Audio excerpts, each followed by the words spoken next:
Chapter 5. Happiness is. Throughout our present life, flashes of pure joy are like rare diamonds, experienced only rarely and briefly. Hearing the first bird of spring, walking hand in hand with the one you love, seeing a perfect sunset, or watching kids on Christmas morning. Life in the end times is no picnic. Too often we find ourselves trudging through days strewn with problems. Sometimes it's cause for celebration just to make it through another week. The carefree times are too infrequent and joy is hard to find. Why? It's like a woman having labor pains. Time is groaning to give birth to a magnificent millennium.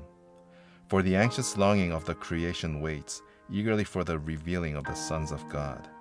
For we know that the whole creation groans and suffers the pains of childbirth together until now. Romans chapter 8, verses 19 through 22. Time is a brutal taskmaster. Living by the sweat of the brow is a drag. Little wonder the fearful masses blur their lives with booze and drugs. Pep pills to wake them up, tranquilizers to float them through the day, sleeping pills to knock them out at night. Many people's lives are such tough propositions that they give up. 20th century man feverishly works at the pursuit of happiness, but often ends up with only a hangover. Plastic happiness makes big business, while true happiness eludes their grasp. For believers, it's just the opposite. Happiness pursues them, and in the end, happiness will win out, because the hounds of heaven run more swiftly than the hounds of hell. The warm breezes of the millennium are about to fill the earth. What a day! Satan fouled Eden and gained temporary dominion over earth. Since then, mankind has struggled in an evil world, never having experienced anything else. We find it difficult to imagine the exhilaration we're about to feel as all this changes. The moment Satan's evil shorts out, streams of laughter and deep joy will follow. Beauty for ashes, perhaps those incandescent sunsets have been trying to whisper the secret. Those nagging feelings of restlessness will vanish. Heretofore we have sensed dissatisfaction, even during moments of highest pleasure. An indefinable something is always missing. That long-awaited vacation, the anticipated moment of bliss, seems almost perfect, but never quite is. Do you know what I mean? We will remain incomplete until we are with Him. It's Jesus who will bring forth the full spectrum of life, and He's coming soon. We've been living constantly with pressures and worries, and it will remain that way until Satan's clobbered.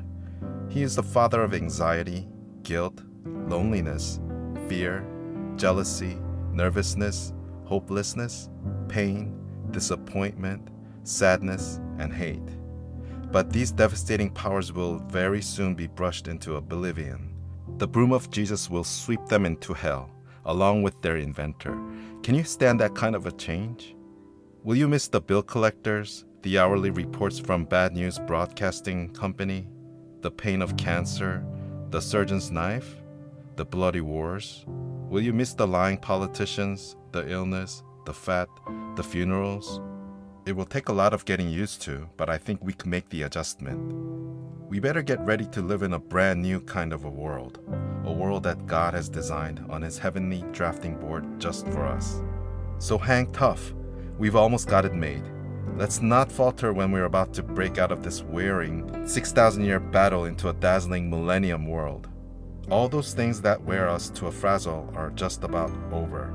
I pray the reality of the millennium will so explode in you that the cares of this present time will pale in comparison, and that discouragement can never again take root.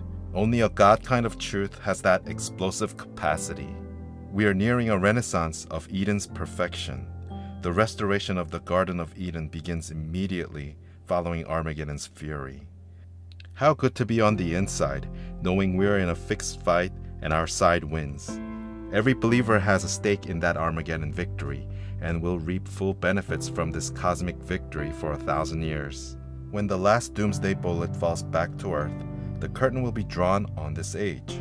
Millennial life's hallmarks will be laughter, contentment, purpose, exhilaration, righteousness, peace, ecstasy, and explosive joy. But I must warn you, the true and exotic nature of millennial life might well be labeled handle with care. We have to remember that it's Jesus' presence on our planet that will light, power, and beautify the millennium. We must check our hearts that it's Jesus we seek and not a new age. Yes, we must handle it with care lest we long for its benefits more than its benefactor.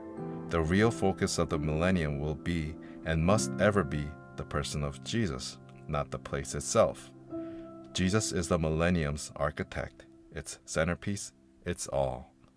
Seek ye first the kingdom of God and his righteousness, and all these things shall be added unto you. Matthew chapter 6, verse 33.